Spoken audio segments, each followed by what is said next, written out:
बिस्मिल्लाहिर्रहमानिर्रहीम। अस्सलाम वालेकुम। कैसे हैं आप सब? दुआ है कि आप सब अपनी ज़िंदगी में सेहत तंदुरुस्ती के साथ शाद रहें, आबाद रहें। तो जनाब, जैसे कि आप देख रहे हैं कि यहाँ हमारे पास बड़ी क्रिस्पी मज़ेदार खस्ता किस्म की जो है हमने कटोरी चाट बनाई है। तो रमज़ान के हिसाब से तो ये रेसिपी परफेक्ट है ही, लेकिन ईद के बाद भी जैसे मेहमान नवाजी होती है, मेहमान आते हैं, तो उसके लिए भी ये बनाना बहुत खूबसूरत एक इजाफा होगा आपके दस्तरखान पे। तो चलिए बनाते हैं, देखते हैं कैसे बनती है ये परफेक्ट कटोरी चाट। यहाँ मैंने 1.5 कप मैदा लिया है। आप कोई भी कप सेट कर लें और उसके हिसाब से ले लीजिएगा।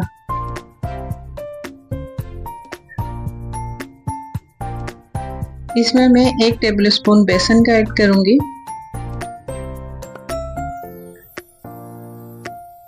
हाफ टेबल स्पून से थोड़ा कम मैंने इसमें नमक ऐड किया है। अब इन तमाम ड्राई इंग्रेडिएंट्स को हम अच्छी तरह से मिक्स कर देंगे कि बेसन और नमक सारे मैदे में अच्छी तरह से मिल जाए।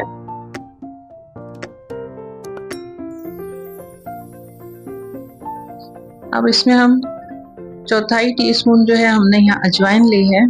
इससे हम हथेली पे मसलेंगे, थोड़ा सा रगड़ कर इसमें डालेंगे। अजवाइन नहीं है तो आप भुना हुआ जीरा भी इसी तरह से हाथ पे क्रश करके डाल सकते हैं।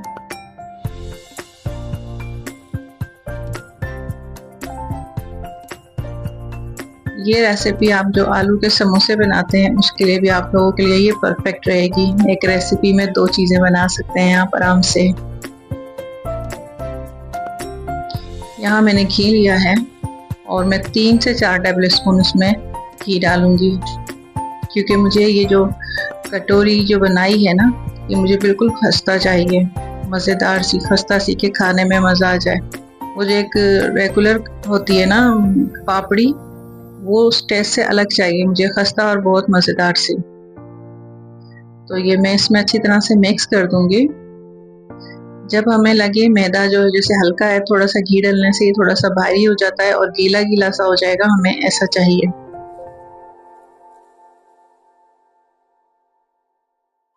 तो घी की जो गुठलियां बनती हैं मैदे में डालने से, उसे मैं हाथों से तोड़ तोड़ के डिजॉल्व कर रही हूँ, मिक्स कर रही हूँ। यहाँ हमारे पास परफेक्ट जैसा मुझे चाहिए मैदा, ये वैसा मैदा तैयार हो गया है। और ये घी बच गया है तो इसे हम हटा देंगे। अब मुझे इसमें थोड़ा थोड़ा पानी डाल के गूंदना है। नॉर्मल जो हम रोटियों के लिए आटा गूंदते हैं उससे थोड़ा सख्त चाहिए, बहुत ज़्यादा सख्त भी नहीं कि हमसे पूरियां जो है इसकी बेली ना जाए, और इतना नरम भी नहीं कि जैसे रोटियां बना लें। यहाँ आटा मेरा गूंद चुका है मैदा। मैं इसे थोड़ी देर आधा घंटा घी लगा के रख दूंगी, कवर करके रख दिया। ये कुछ सैलेड लिया है मैंने, इसमें बंद गोभी है, गाजर है, खीरा है। एप्पल इसमें ऑप्शनल है, जब मैं सर्व करूंगी तब काट के ऐड करूंगी। अब इसमें हरा धनिया चॉप करके मैंने ऐड किया है और 1 टेबल स्पून में इसमें लेमन जूस डालूंगी और सैलेड को मिक्स करके रख दूंगी।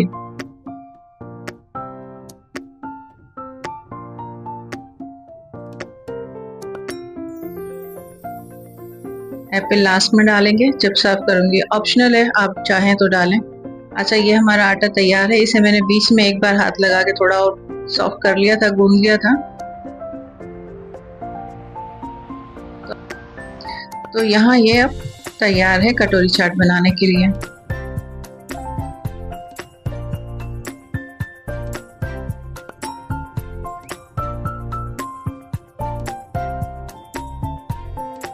तो यहाँ हम इसकी लोइयां तोड़ लेंगे, और अगर आपको पतली सी कटोरी चाहिए तो वो उस हिसाब से ले लीजिएगा, थोड़ी थिक चाहिए, मोटी चाहिए तो उस हिसाब से ले लीजिएगा।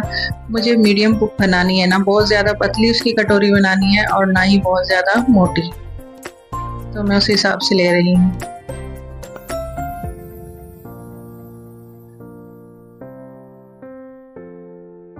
तो इसे हम बेल लेंगे जितनी हमारी कटोरी है उसके हिसाब से।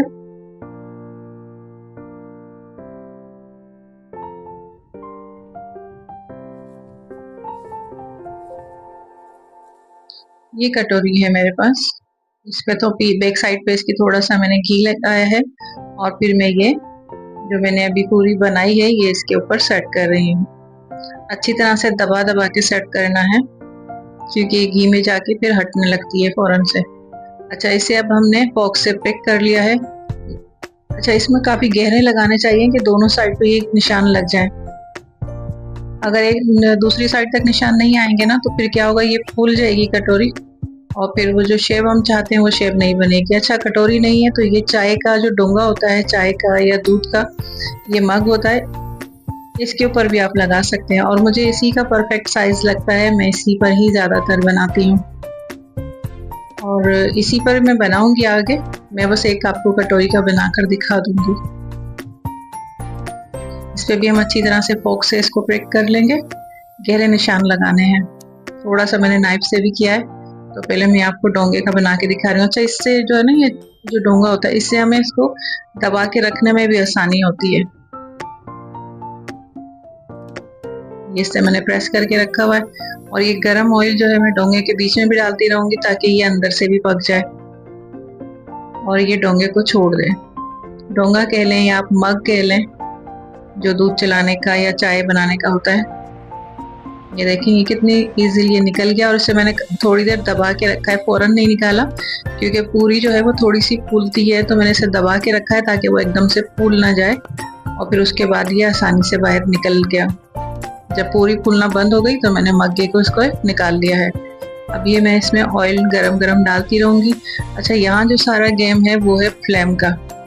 अगर तेज़ फ्लेम होगा तो क्या होगा, पूरी जो है ये आपकी कटोरी जो ये बाहर से पक जाएगी और अंदर से कच्ची रह जाएगी। अब मैंने इतना फ्लेम रखा है कि ये अंदर से भी पक जाए और साथ साथ बाहर से भी पकती रहे, इसीलिए मैं इसको जो अलट पलट कर रही हूँ, इसके अंदर भी मैं ऑयल डाल रही हूँ ताकि ये अंदर से भी पक जाए। और इसको मैंने उल्टा इसलिए किया था ताकि इसके किनारे अंदर और बाहर से पक जाएं और ये बिल्कुल एक खस्ता सी कटोरी हमारे पास तैयार हो जाए।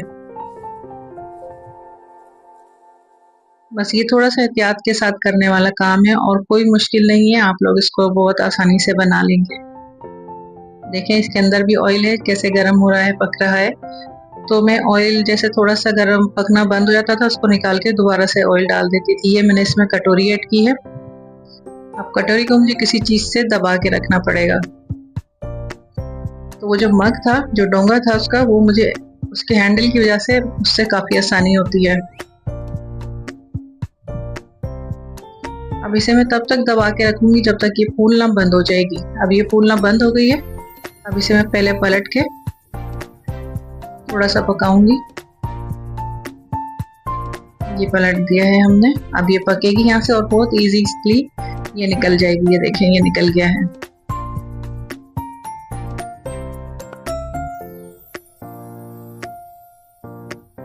तो मुझे उस मग से पकाने में आसानी होती है, कटोरियां बनाने में, तो मैं उसी से बनाऊंगी। और ये कटोरी का साइज जो है ये जितना मुझे चाहिए उससे बड़ा है।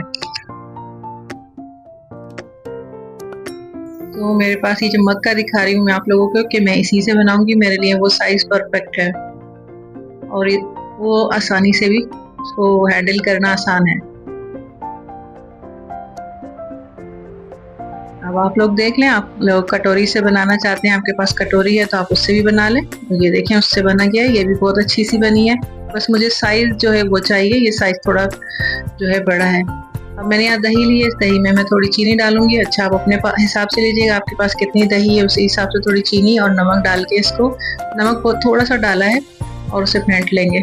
अब ये जो है ये मेरे पास हाथ में जो है मेरी डोंगे वाली कटोरी है और वो दूसरी जो फैली हुई है वो कटोरी वाली है। सैलेड लीफ लगाना या बंद गोभी का पत्ता लगाना ये ऑप्शनल है, आप लगाना चाहें तो लगा लें। मैंने बंद गोभी का लीव्स भी लगाया था कुछ कटोरियों में। अब इसमें बॉयल कटे हुए आलू ऐड करेंगे हम।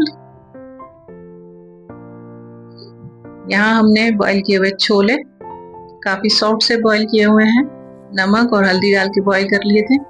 अब वो जो सैलेड मैंने कट करके रखा हुआ था उसमें एप्पल भी मैंने शामिल कर दिया था, वो डाला है। और जो ये दही हमने फेंटी है ये डालेंगे। हरी चटनी डालेंगे, जो धनिया पुदीना हरी मिर्च की चटनी बनाते हैं जीरे के साथ, ये वो चटनी है। थोड़ी सी इमली की चटनी डालेंगे, इमली की खट्टी मीठी चटनी। और यहाँ मैंने इसके ऊपर से सेब गार्निश किए हैं, इससे इसकी लुक बहुत खूबसूरत हो जाती है और जायका भी बहुत अच्छा हो जाता है। थोड़ा सा कलर के लिए मैं सैलेड ऊपर से भी ऐड करूंगी। आप इस पे केचप और मायो भी डाल सकते हैं। तो ये हमारी बहुत खूबसूरत, बहुत लजीज, जायकेदार कटोरी चाट तैयार है। उम्मीद है कि आप लोगों को ये बहुत पसंद आएगी। ये इसकी जो कटोरी बनी हुई है बहुत खस्ता है और इस रेसिपी से बनाएंगे तो यकीनन खाने वाले पूछेंगे कि आपने ये कैसे बनाई है कटोरी। बनाने के लिए तो ये बना लेते हैं पापड़ी के उससे भी, लेकिन उसमें एक नॉर्मल पापड़ी वाला ही टेस्ट होता है। और ये जो हमने कटोरी बनाई है इसमें बहुत खस्ता, इसे बहुत जायकेदार समोसे होते हैं ना, समझे कि उस तरह का इसमें टेस्ट आएगा और बहुत खस्ता होगा कि आप लोग इस तरह की रेसिपी से बनाएंगे तो आपको खाकर मजा आ जाएगा। तो चलिए एंजॉय कीजिए मेरी ये रेसिपी और मुझे ज़रूर कमेंट करके बताइएगा कि आपको कैसी लगी मेरी ये रेसिपी। तो आप लोगों से रिक्वेस्ट है, मेरे चैनल को लाइक कीजिए, शेयर कीजिए, सब्सक्राइब कीजिए और कोई सजेशन है तो वो ज़रूर दीजिए। और फिर मिलते हैं इंशाल्लाह किसी और अच्छी बेहतरीन रेसिपी के साथ। तब तक इजाज़त दीजिए, दुआ में याद रखिए। अल्लाह हाफिज़, अल्लाह निगहबान।